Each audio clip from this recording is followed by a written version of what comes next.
Hello viewers, this is Africa TV live from our studios in Banjul. Welcome to this special edition as we bring you live broadcast of the UDP leader Ousainou Darboe's end of Ramadan address to the Gambian people as the Muslim around the world celebrate the end of the holy month of Ramadan, commonly known as Korite in the Gambia. Well, many thanks for joining us again, wherever you might be watching around the world. We're happy to be back again.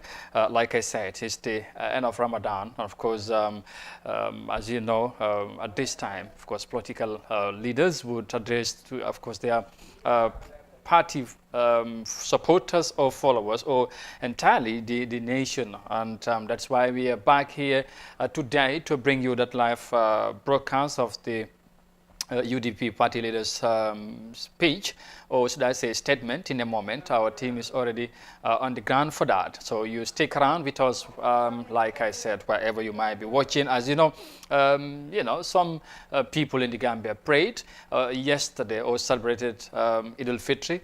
That is the end of Ramadan yesterday, but others also observe it or celebrated it today. So whether yesterday or today, whatever it is the end of Ramadan, by the way. So we pray and hope that we will witness next year, and of course many other Ramadan in the world with peace, long life and prosperity. And this year's, of course, celebration has been very different compared to how it used to be over the previous years or so. And again, as you know, also, like I said yesterday, Gambia observed, some people, of course, celebrated the end of Ramadan, that is the Korite in the Gambia. And of course, President Barrow also speak to the Gambian people. He delivered a statement of which you followed live on Africa TV. And today we are bringing you another special edition because, like I said, the UDP leader in a moment will speak to you wherever you might be watching. That is, of course, the Gambian people and those that are right now with Africa TV as we bring you this live broadcast.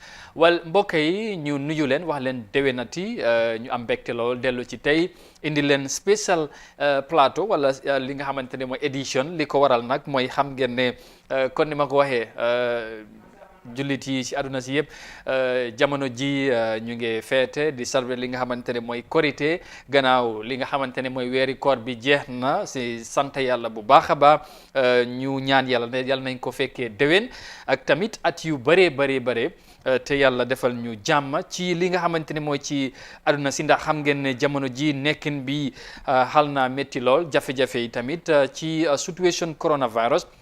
waaye ci gàttal li waral plateau bi nii wala special edition bi mooy njiital parti bi di UDP moom Ousainou Darboe léegi tey nii rek ñu digtal leen war naa wax ak waa réew mi ci njeextali weeri koor bi yan xibaar la amal li nga xamante ne mooy waa partiyam ak tamit waa réew mi gannaaw bi nga xamante ne yàlla def na ne ñun yëpp or nañ weeri koor bi ba mu jeex ci loolu ñoom political party leaders yi dañ ci dee profito wax ak seen followers yi waaye tamit wax ak waa réew mi wax ak àdduna ndax Africa TV moom ñëpp ñoom ñooy toppa li nga xamante ne mooy suñ programme si soo ñu ngi leen di gërëm ci loolu di leen wax déwénati beneen yoon léegi rek ñu diktat leen loolu fi ngeen mënta nekk ci biir réew mi ba ci biti réew ñu ngi leen di nuyu bu baax a baax te tamit di leen kontaane di leen wax daal yal nañ ko fekkee ak at yu bëri ci loolu xam ngeen démba tamit ki nga xamante ne mooy président Barrow joxewoon na speech waaye laataa ñu dellusiwaat ci loolu foog naa ne yomb na ñu dem fekki li nga xamante ne mooy njuut ki nga xamante ne mooy jiitali parti UDP mu ànd ak and corrupt bureaucracy within his ministry that is scheming in multiple illegal ways urgently needed COVID-19 funds for their selfish purposes. This is in addition to instances of inflated material pricing raised by some lawmakers regarding purchases made by government officials from the same fund. It took admirable level of integrity combined with genuine frustration for the minister to stay with the scheming and corrupt officials into the wee hours of the morning, forging ghost names on a fraudulent list these officers repeatedly submitted to him in a bid to divert funds that were meant for deserving employees. This reprehensible conduct is intolerable, and it is the expectation of the Gambians that the government acts swiftly to address this scandalous conduct and behavior by unscrupulous service persons within the civil service. The pandemic must not be used as an opportunity to fleece the nation.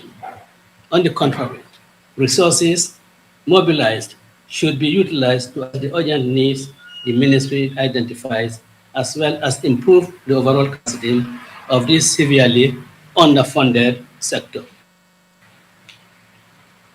I welcome the government's related announcement of the designation of an outside COVID-19 coordinator in the past. He should be given sufficient authority and independence to assemble an outside team of health and management professionals, as well as full control of all mobilized resources to ensure he is able to comprehensively address this big challenge on behalf of the Gambian people. We must avoid giving him a high-sounding title without the requisite authority and control over the resources needed to address this urgent national priority. I would like to heartily congratulate the Constitutional Review Commission for working diligently and consulting widely to produce a draft constitution that broadly reflects the aspirations that would find every in this historic document. The commissioners have endeavored to produce a document that mirrors three people in the family.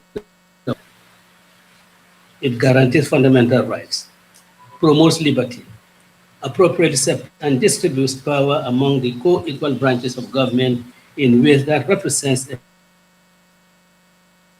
that have seen excessive power vested in the executive branch. It also guarantees permanent limit of 2 terms to serve as president, which directly reflects the expressed view of the vast majority of Gambians, as was evident during the public consultations period. Such a limit would help anchor our newfound democracy on a strong footing and ensure leadership and ideas associated with them are subject to change and renewal. 10 years is an adequate time frame for sincere, well-intentioned, and dedicated leaders to pursue an agenda for the Gambian people and leave it to successors to build on. Conversely, bad leaders who fail in their responsibilities entrusted to them will have a definite exit frame, sparing the nation the specter of being saddled with failed leaders who are adept at clinging onto power. This gives the Gambian nation an enduring insurance policy that their hard-won democracy will thrive on change and renewal. I once again take this opportunity to thank all citizens for their spirit the call during these difficult times. Let us all continue to be vigilant and follow the directives of our health authorities to contain this pandemic. Let us cooperate with other government agencies like security services that are engaged in mitigation efforts in tandem with the Ministry of Health in the enforcement of prescribed guidelines. In a similar vein, I would like to appeal to the security personnel to help the population comply with the edicts they are charged with enforcing in ways that minimize adversity for all concerned. In terms of challenges to our collective well-being, it is vital we work together in the pursuit of solutions. I thank you all, and may Allah shower blessings on each of us. Allah showers abundant blessing on each of us. Amen. Thank you very much. Party leader on this day would like to respond to a few national questions. It's a very joyous day, and people need to hear more hopeful messages from the leaders. So if you have a few questions around the Eid and certainly around the COVID-19 emergency response strategies, the party leader would be happy to answer your questions.